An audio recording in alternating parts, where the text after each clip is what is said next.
不可笑笑，不可闹闹，不可笑。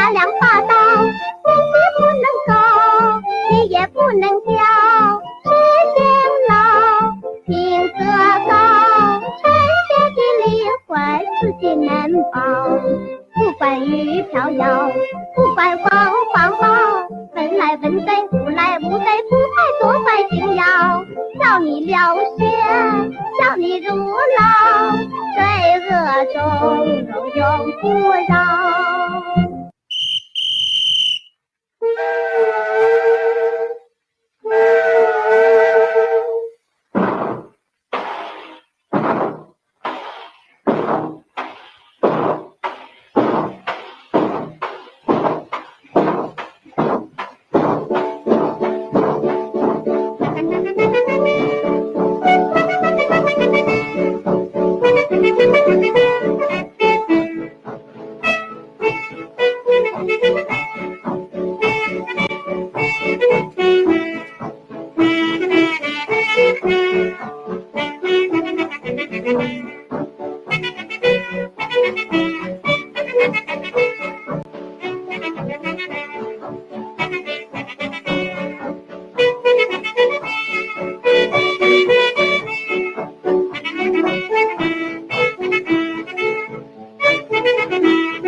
Sorry about that.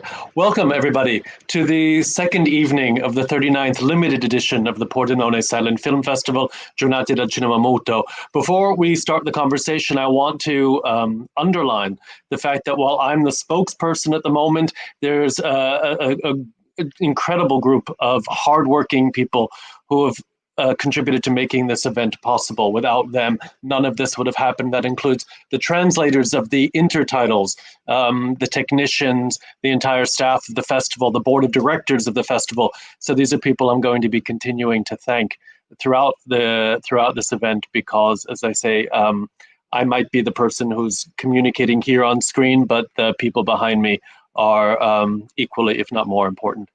So, without further ado, I'm delighted that you're joining us, and I'm delighted to be able to welcome with us this evening Victor Fan, Senior Lecturer in Film Studies at King's College London.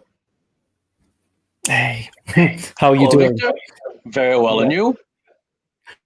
Very well, And great to see you. Yeah. Great, thank you very much for joining. And I'd also like to welcome Gabriel Thibaudeau, the wonderful composer, pianist, accompanist, joining us from Montreal. Hello, Gabriel. Hello, Jay. Hello, Victor. Thank you very much for joining. I'm going to launch right in. Victor, I was curious as I was reading the intertitles, and I realized that the word culture and cultured can have so many different implications and nuances depending on the language that's being used. So could you talk a little bit about what that word, in the way that it was used in the intertitles in the film, what that implied in Mandarin at that time?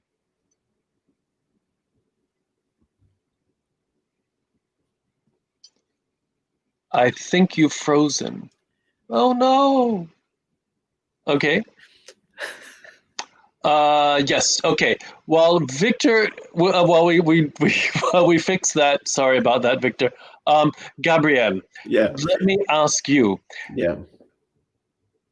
It's so difficult, I find, to put into words how to describe music. I'm certainly not the only person to say that, but there were moments when I felt that you really brought the pictorial qualities to the fore in the film. I'm thinking particularly, for example, of the wonderful bridge scene, where there's a sense of landscape, a sense of pictorialization, however we want to use it.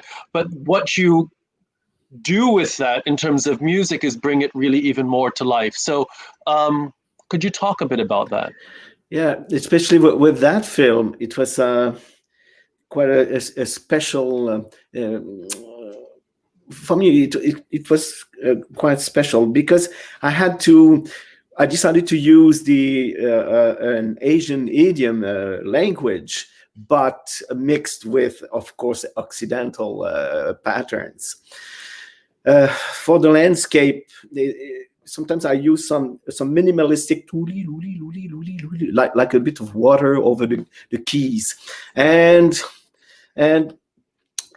one particular thing that happened when I did it.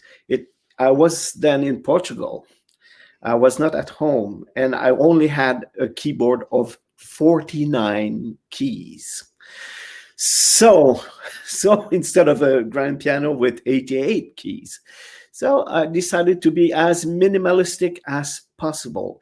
And I remember that many Chinese instruments, they don't have that many notes, and they stay most of the time in the same key. So that's why I used that principle to go through the film. And about sensibility, what can I say? The film was really gorgeous, and sometimes it pays not to play too much, just to let go the water, the bridge, and yeah. You also, though, it seemed to me, we're also making a kind of commentary. So, for example, at the beginning of the film, when you have the lecture at the graduation, there's a sense that you're also making a kind of comment on the pomposity of what's being said. Yeah, of course, but it's a mix of everything. You know, when I received the film, I got it in Chinese, and I just guessed what will happen. So that was my guess. Of course, it was a lecture. Of course, it was quite pompous. Of course, you can see the pictures of the chief of the party, and so you can guess that it's a big political statement, especially the education for a nation is so important in any country. So that's why I felt that this movie is quite universal in its theme, especially the importance of the right education and versus the modern world. Yeah, I think absolutely that's true. And I'm sure we'll get into a conversation about that shortly. But how much experience do you have accompanying Chinese silent film, for example? For Chinese films, I've done a few ones, but not much. I did more maybe some Japanese one, which is totally different. I remember once, I think it was when we presented these films in Pordenone. I did this documentary about silkworms that was lasting 2 hours, and you could see the worms going like this in silence with. And I think it was also quite a practice to be as minimalistic as possible. but I must admit, it's not because it's Chinese. It's just that because I've been in China, and I can feel the struggle of these people. Well, they want to be modern, but there is this great tradition, and it's always when we are presenting that kind of theme, there is always a coincidence with actuality, especially what's going on in Hong Kong. And I've been in Hong Kong, and I saw that it was all these skyscrapers, and it's the capitalism at its highest point. And yeah, that some people really do want to keep it this way, and there are some people who they don't want to keep it this way too. So it's in between. So that's why even in my music, I was in between the I was doing even some foxtrot, but using the notes of this 5-tone scale, the Chinese scale.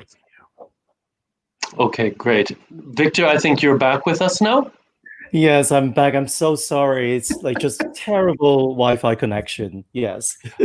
Don't worry about it. This is all a new world for us. And I think we're at this point, after so many months of lockdown, we're used to little glitches occasionally.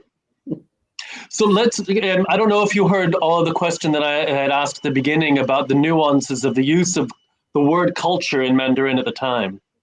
It's a very interesting question, because I think there was a discussion, because the way the word culture in modern Mandarin is called 文化, and so the word 文化 in the 1930s, when this film was being made in 1935, it was definitely referring to the kind of new life movement culture, and so it's basically being encompassed by a motto, and this motto is called Li, which is like rituals, Yi, mutual responsibilities, Lian, which is like frugality, and Shi, which is sense of shame.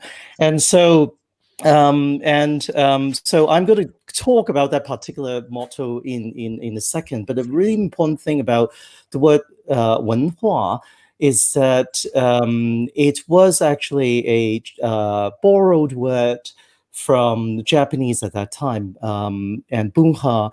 And so the idea is that it was particularly considered a modern word. So the idea is that it really refers to kind of European learning or modern Japanese learning, the idea of culturedness or cultivatedness, and to become a modern citizen of the world. So there is that kind of connotation in it. And so so you may say that, yes, can we say that there is a long tradition or long historical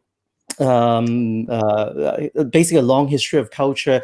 The idea is that culture basically traditional culture wouldn't be considered 文化. And so because it's actually not considered modern. And it's very interesting, because I was hearing Gabriel's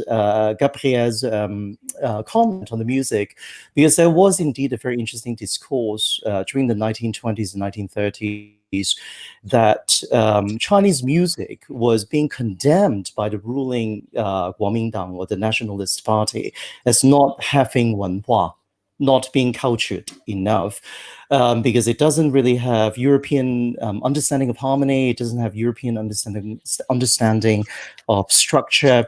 Of course, it has its own understanding of tonality and structure and that kind of things, but it was really considered as not cultured enough to be considered a legitimate way of cultivating the self and cultivating the society. And so, so it's very interesting to listen to Gabriel's way of negotiating it, because I think Gabriel's way of negotiating that music is precisely the way a lot of musicians and also a lot of intellectuals in the 1920s and 1930s were trying to deal with that kind of idea that on the one hand there is European and American modernity that is considered the only legitimate way of understanding the world at that time, but at the same time there were also intellectuals, including Zhu Shilin, the director himself, who actually believed that, wait a minute, instead of just blindly observing European modernity or blindly practicing European and American aesthetics, maybe we should take a look at something that we should go back to like a century ago or even like centuries ago to kind of think about how aesthetics were negotiated and put that into modern music and modern cinema. So it becomes almost like an alternative way of thinking about modernity. Yeah, I think that's the most interesting thing in life, is just to mix the cultures, and then you will be more authentic. Because my first idea to do it was to do it really using only Chinese schemes, but it didn't fit the film at all. So I said, well, I'd rather be myself, and as a North American, just to use the schemes that are inside of me. But with my knowledge of Chinese music, I could just slide from one to the other and being in between, because the message is not Chinese, is not from Montreal, it's universal. And then of course what you consider as a cliche for a North American is not the same than for a Chinese. But if I was doing just right in between, I think I was able to well, at least I hope that I did something interesting. I want to say that, sorry, Jay, I interrupted you. No, please, Victor. I think I really love the music, and I especially love, and also find that it's very interesting because whenever I remember that in the university scene when Tao, the younger woman, is going to the balcony and he used a very jazzy score, which is also a great touch because Shanghai jazz was really well known at that time. Oh yeah, I know it. Yeah.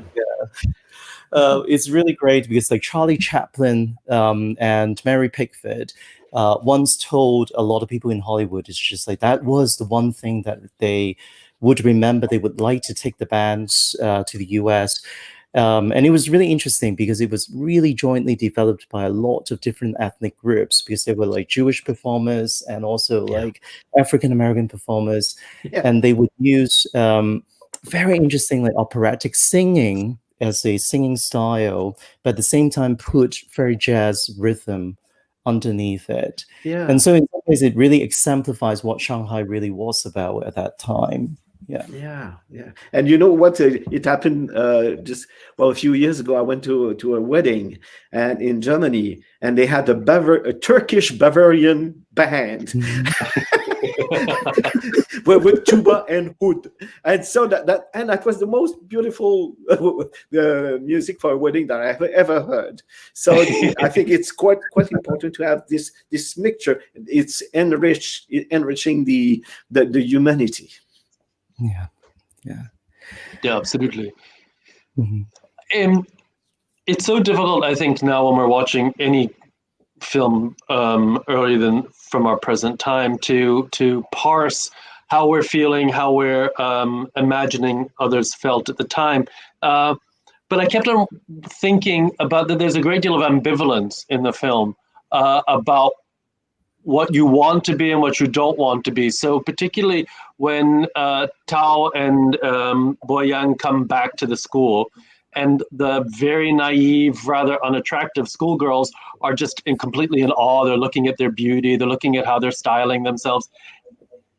The fact that those girls are not coded as attractive, the fact that they are so naive is surely increasing our sense of, actually, it's not so bad what they've become. Yeah, I find it's really interesting because I do need to go a little bit into the historical details, because what you have pointed out is really interesting about the film and the studio that made the film at that time. Because the studio was actually established in 1930, and the original idea was that they, it was basically a merger of 4 different studios.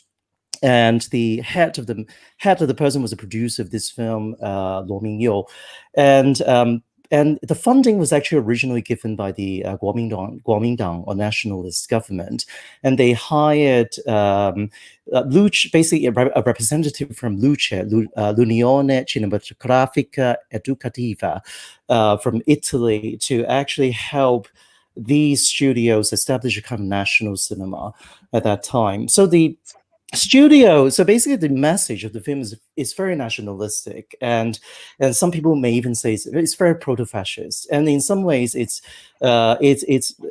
really advocates the kind of moral righteousness, and like the role of women on the one hand is actually very modern. The idea is that they're supposed to devote their lives to the nation. On the other hand, it really is supposed to preserve a kind of moral integrity. But just like any kind of political ideology at that time, or even nowadays, is actually composed of a lot of, basically it's a huge paradox.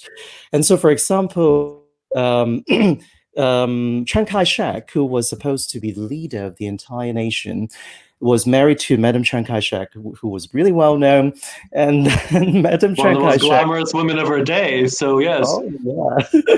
So Madame Chiang Kai-shek actually wrote a little manual for the New Life movement. So New Life movement was actually being rolled out in 1926 as a way to. It was a very disturbing biopolitical project. The idea is that Chiang Kai-shek said, if everyone wakes up at 8 o'clock in the morning, take the bus, go to work, and the idea is that every cell in your body would be made up of the nation.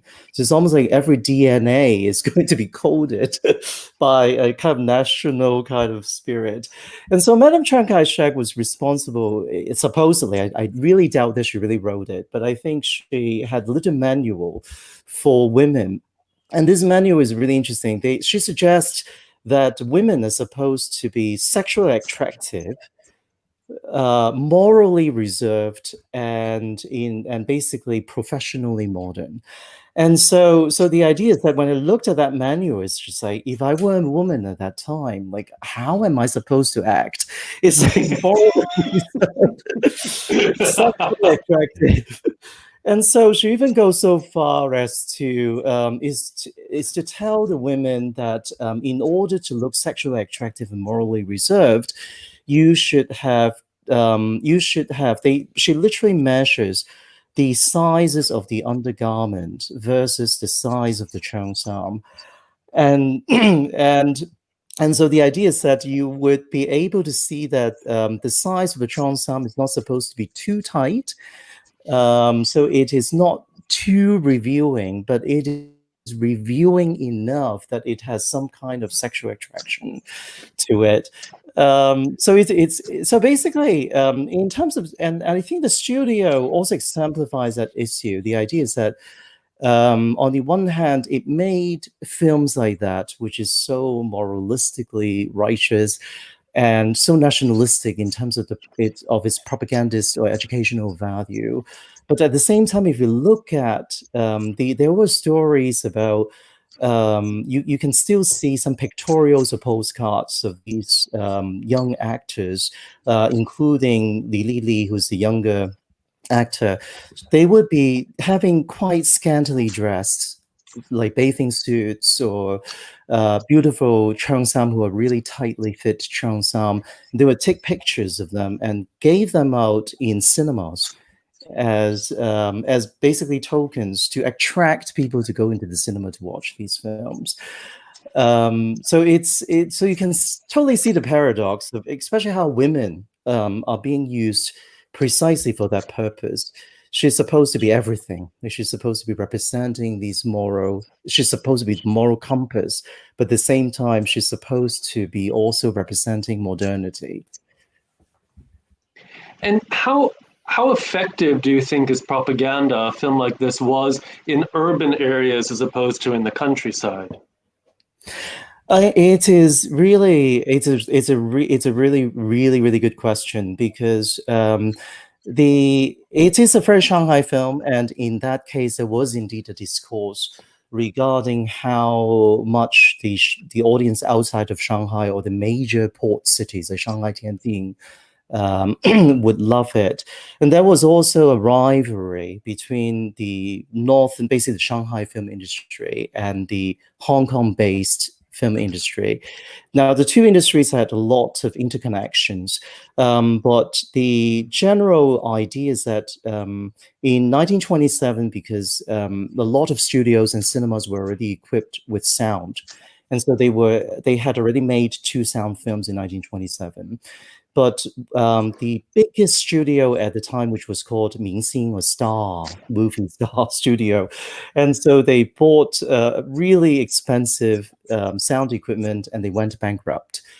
At the same time, the Kuomintang, the nationalist government, really wanted to roll out the anti nationalist agenda, because they only took power in 1926 to 1927.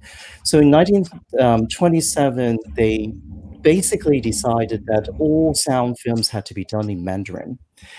And so the studio heads hated it, because at that time, most of the southern cities, the idea is that the wealthiest region in China at that time would be the south, including Hong Kong.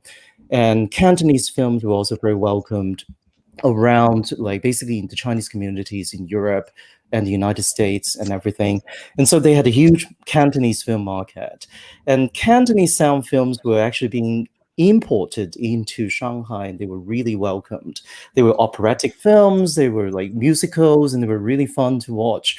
And so at that time, I think Shanghai cinema was really worried about that issue. So in some ways, they were doing 2 things. One thing was they had higher budgets than Hong Kong films, so you can see that they're really beautifully made with very carefully designed sets and costumes and everything. But at the same time, the other thing is that they really want to make art. So the idea is that Shanghai cinema is supposed to be literary intellectuals, highly intelligent, and politically aware. So there is always a political message in those films. My understanding, in the late 90s, when the Giornate did 2 years of an extensive Chinese silent film retrospective, it was discussed that there's very little Hong Kong silent film that survives. In the last, let's say, 20 years, have more been discovered in the archives? And do you think they'll be made available? Unfortunately, no.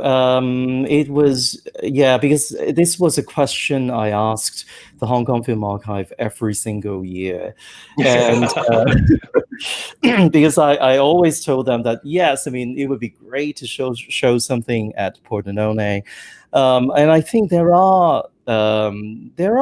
is a couple of reasons. And I think in the 1920s, basically in the 1930s, there was a huge fire in one of the studios called Unique Film Studio.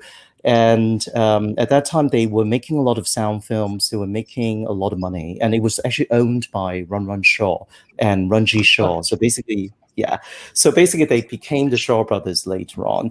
And there was a fire, and the fire was allegedly being set by the Kuomintang nationalist officials, plus people like Luo Mingyou and also the Shanghai producers, because they were so envious that he was making so much money.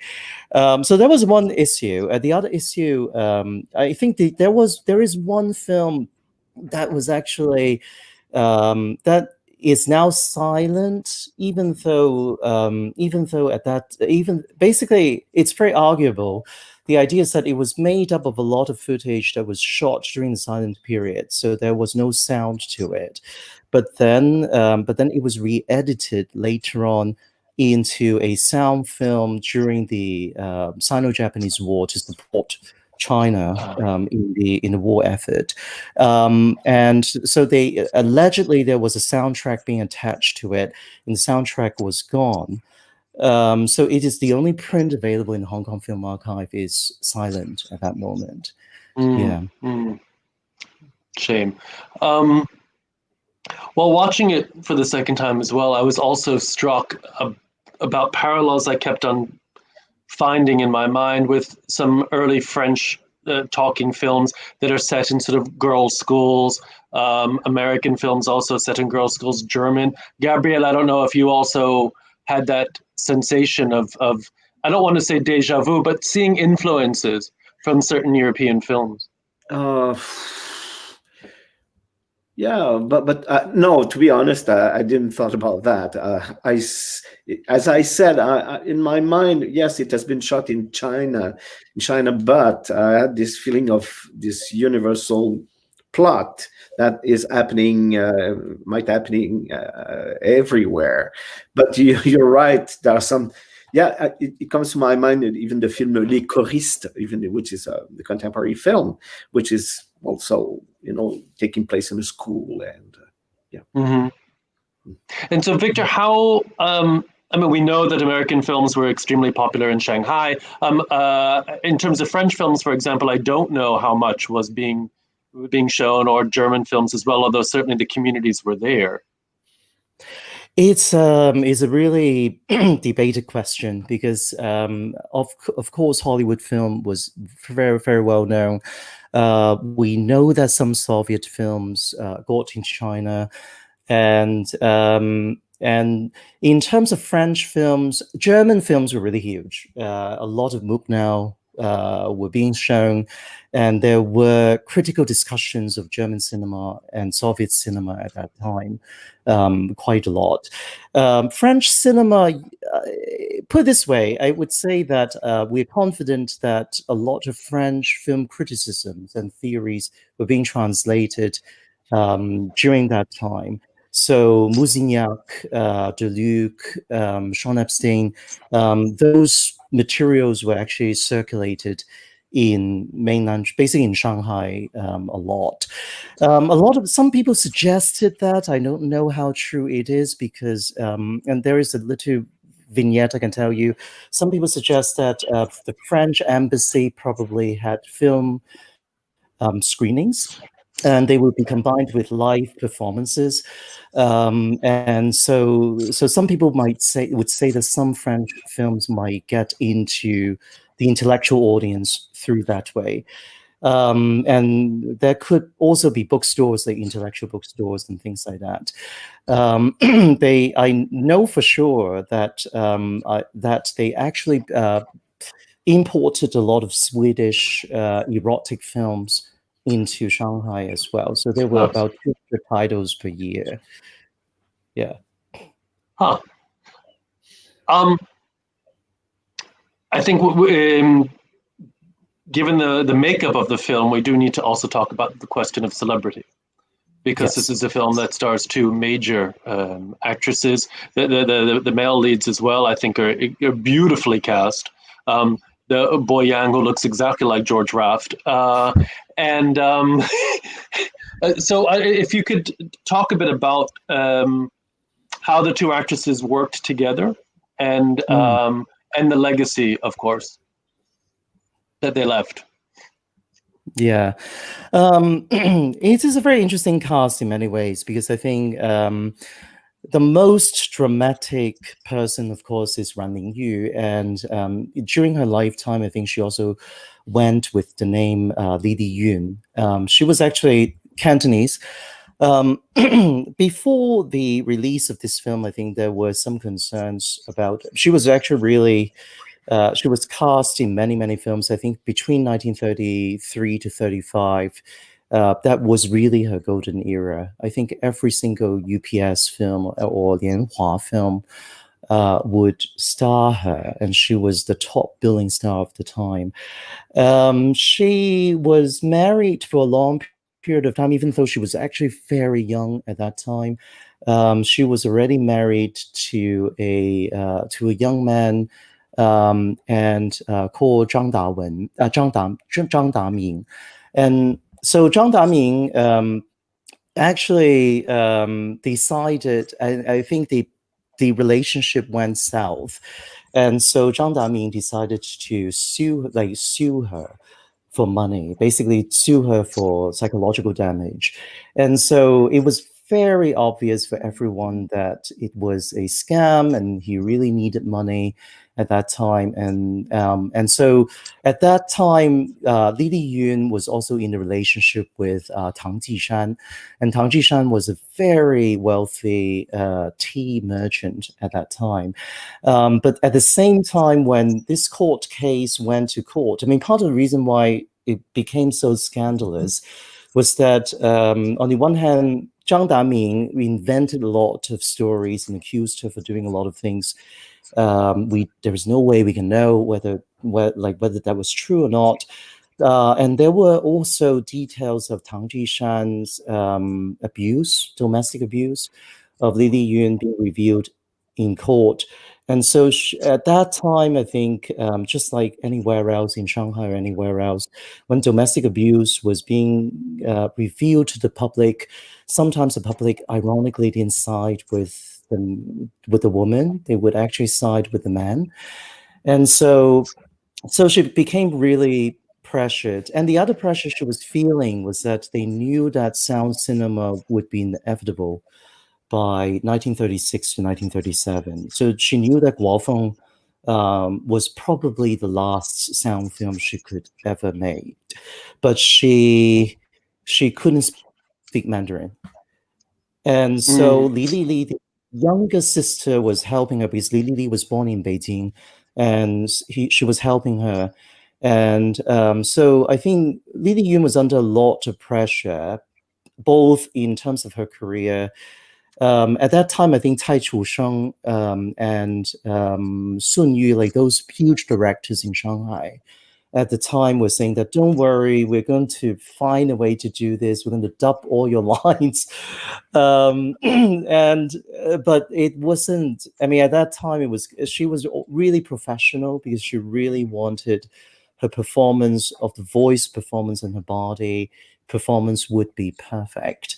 And so, at that time, I think Guofeng, there were some accounts about Guofeng when Zhu Shilin and Li Yun were together. I think there were some accounts about her dancing with several directors, and she was really unsure about her performance. And she would ask them, "Am I really a good actor? Like, are you sure that I'm a really good actor? Do you think I can survive?" And I think that was really part of the picture. And she committed suicide on March 8th, 1935, at 2 a.m. And the last words she wrote, I mean, it was a longish letter, but the final words on that letter was 人言可畏, which means that human speeches or human gossips are indeed fearful. And that was really her last words. And she swallowed a lot of sleeping pills at that time. Li was very new. at that time, and so she was only, I think she started her career at the age of 16 or 17. So in this film, she probably was only 18 at most, and she was really cute, and she was considered the sports queen of the time. So she made a film called Queen of Sports, and she was supposed to be very athletic. And so there were tons of photographs of her legs, and they were just, and the magazines would be telling the readers, look at Li Li's beautiful 玉柱. 玉柱 means like the jade pillars. They are like strong and beautiful legs and smooth. And so her male counterpart was Zhang Yi. Zhang Yi was actually a very muscular man who was also very athletic. And there was this whole bodybuilding culture at that time in the film industry as well. And so she actually continued, and she had a long career, because I think she continued to make films, and she made a lot of national defense films into the 1940s. She went to Hong Kong, where she could continue to make kind of anti-Japanese films. And then afterwards, she stayed in Hong Kong. And then she appeared as an older woman in a lot of martial art films in Shaw Brothers, and then she eventually, towards the end of her life, she moved back to Beijing afterwards. And meanwhile, Zhang Junli, who plays the handsome husband, basically there are two handsome guys. One of them is Zhang Junli, is also really worthy to be mentioned, because he was the director of Struggling, he was the actor of Struggling from last year. And so he was a matinee idol, but she ended up making films by the beginning, basically by the 1940s. And so after the end of the Sino-Japanese War, I think Zhang Junli made some of the most important epic films. And during the war, he also went to the war front in the West to actually make wartime documentaries on the kind of like Indo-Chinese front. And so that was actually a really interesting thing. But then he was persecuted and eventually committed suicide, I think in 1965, I believe. 1969, I think 1969. Yeah. Oh, wow. Okay. I mean, the whole question of suicides, of course, particularly with the question of, with the rationale of gossip and the pressures of being a star, just feels so current at the moment, with all of the spate of major actors in Japan and South Korea who have recently killed themselves, in Bollywood as well. So it's clearly a problem that we have not dealt with yet. I would like to think that someday we will. Who knows? Stardom is such a difficult thing. For those who don't know, by the way, in the 60/61 issue of Griffithiana, there's a fantastic article that compilation article that Derek Ellie translated, including the suicide note from 1935. So you can read it all here. It's quite heartbreaking. I think is the only word to use. And her first language, of course, her main language would have been Cantonese. Is that correct? In terms of Lily Yun, yes. Lily Yun's first language is Cantonese. I think it depends on how you define the first language in that case, but I think she can fluent Cantonese, but she's also from a county where they had their own dialect. So it was a southern dialect, but she was fluent in Cantonese at that time. Okay. No, that makes sense then. There's so many fantastic intertitles in this film. Pamela Hutchinson of Silent London, I'm sure she's watching every day. She does a post with the best intertitles of the day, and I think she has quite a number to choose from. So things I'm just, I made a couple of notes, things like the door of truth is narrow, the path is small. Empty women and parasites of society was another one that I particularly liked.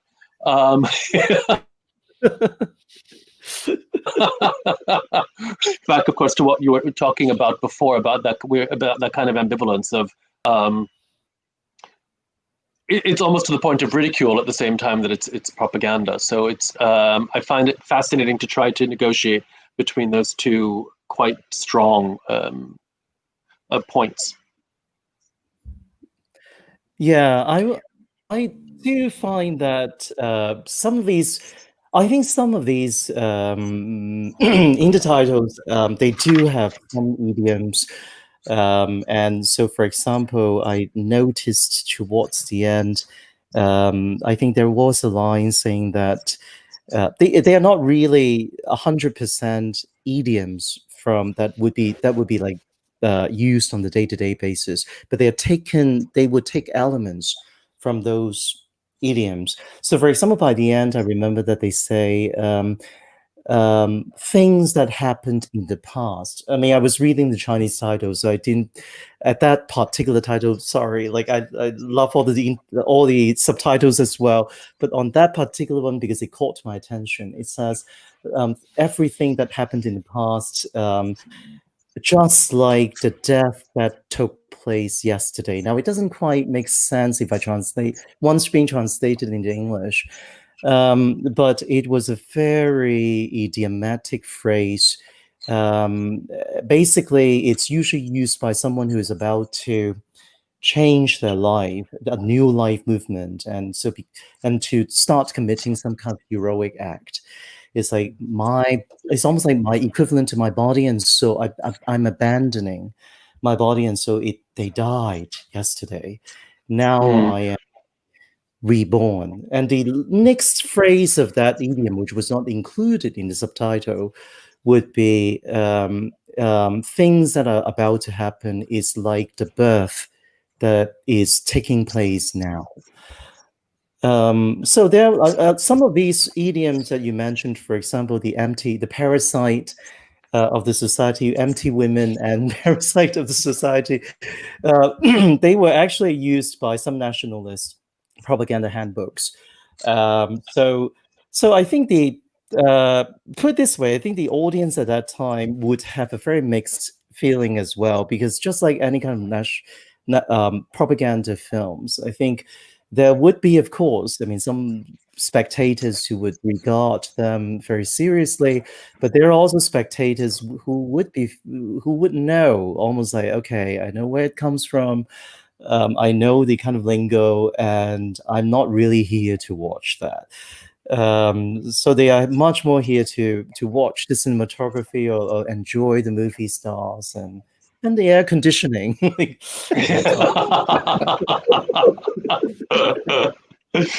Apropos of the cinematography, though, and Gabriel, I was also thinking here, the directors use light in quite an important way. Light becomes a validation. Where it's directed, natural light, obviously, in particular, sunlight, all of that. And I'm wondering about how you incorporated that, Gabriel, into the music as well. I think the first example was at the beginning when she's so happy seeing the ducks on the river, and so there is a lot of light, and suddenly, poof. She's in her room, and she's seeing the moon, and so all these movement of light, I tried to keep it, but just to narrow it, instead of having many notes doing boom boom boom boom boom boom boom boom boom boom, just one note, ding ding ding ding ding, and just to keep the rhythm, except to enlarge the sound, because of course if you are doing just one note, so it's just putting an emphasis on something, and I was putting the emphasis on the moon, and I thought that was quite the moon was a very, very great allusion anyway of love and also of night. So you could see that something will happen anyway, just using the moon over there. And this is the way that I was translating it into my music. Wonderful. I mean, it came through beautifully. So thank you very Thank much. One other question I actually have for Victor: the nouveau riche characters, Bo Yang's parents, are treated very much as the comic elements in the film, and is that something that was true not simply of films honing to this particular propaganda, but in general at the time, would you say? It definitely is. The two actors are actually Liu Jiquan and Xu Wen. And so they were in a lot of films. In fact, they were the old couple, again, in Struggling from last year. And so you would see them a lot. In some ways, it's very interesting because I think some people would say that you can trace back that kind. I mean, in some ways, it's like Hollywood. You can trace back that kind of use of characters, comedic characters in the drama, and also the roles back to the theater. And so, and it really can be traced back to around 1905, I believe. The story was that a bunch of Chinese students who were in Tokyo at that time really went to see performances of Shingeki, which was a combination between traditional and modern Japanese drama, and so also like restaging of European drama through kabuki. And so they inspired these students to actually form their own group called the I think it was called the New Moon. It's not the New Moon, but anyway, but it's basically they had their own troupe in Tokyo, and then they brought the entire performance to Shanghai and then later on Hong Kong. And so basically you would see that the idea is that some of these actors, just like Liu Zhiquan and Xu Wen, and also there are tons of these character actors, they would perform a similar kind of role in hundreds and hundreds of films. And it was expected of them. Once they come out to the camera, it's just like in the past, they came out to the stage, you recognize them. You expect that kind of performance in front of you.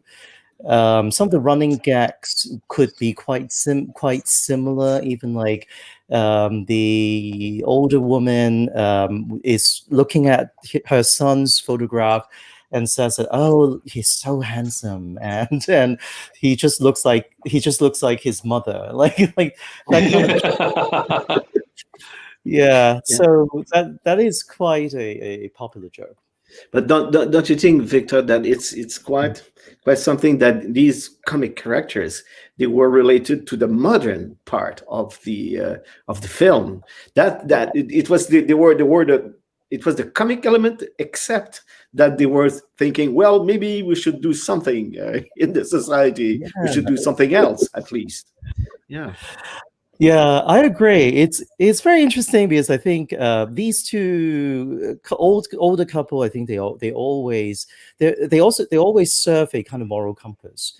Mm-hmm. And I think in some ways, I think you can also trace that to American comedies at the time, right? The idea is that they may not be the most morally righteous people but in some ways there is some kind of humanity in them sure to model, and it's the recurrence that gives us pleasure, just as we all have favorite character actors from the period, but the moment we see them, as you say, they're coded, you know exactly the kind of character they're going to play, they're never going to change, but it gives us pleasure immediately when we see their name in a cast. We know what we expect, and it's a wonderful product, and we've lost that. We've lost the idea of character actors, which I think is a loss. Yeah. Maybe in Bollywood you get it a bit, but I think that's where maybe the only place I can think where it's kind of retained, the sort of sidekicks that you always have, usually slightly overweight, usually bumbling men who are sort of the buddies of the action hero or something, and that you know that formula quite well. But it's the only national cinema I can think of that still has that. Yeah.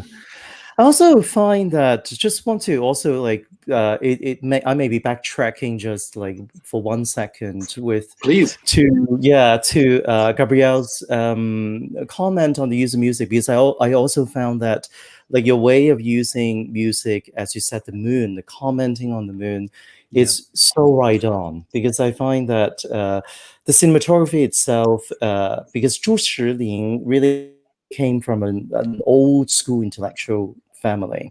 And so if you notice a lot of his cinematography, he would put people behind windows.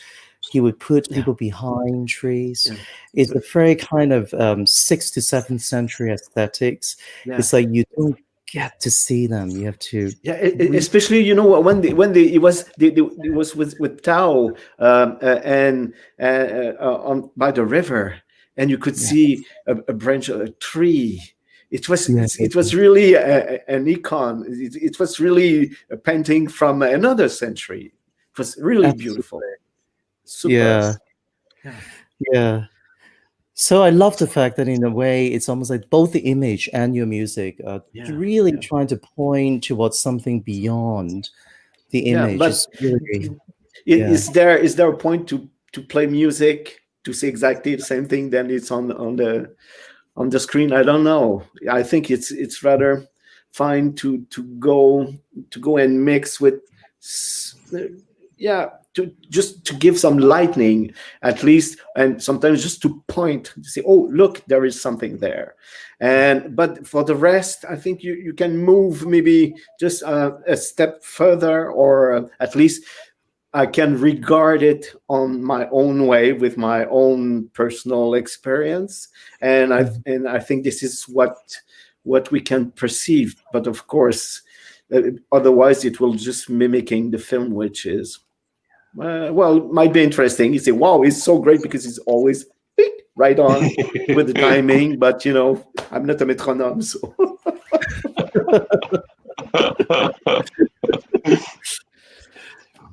We've had a comment / question from one of the viewers about the concept of redemption in the film, and what role that plays and the opportunities of redemption for the female characters.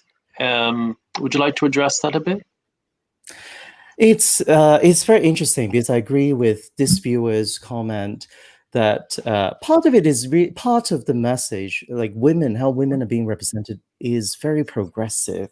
Part of it is really progressive in a way that, for example, women refuse, because one line that keeps getting repeated over and over again in the film is that you really want to become the object of desire. You really want to become a vase for men. And so there is that sense that really anticipates the 1970s version, like what in film scholars would call the object of desire, objectification of women, that kind of issues.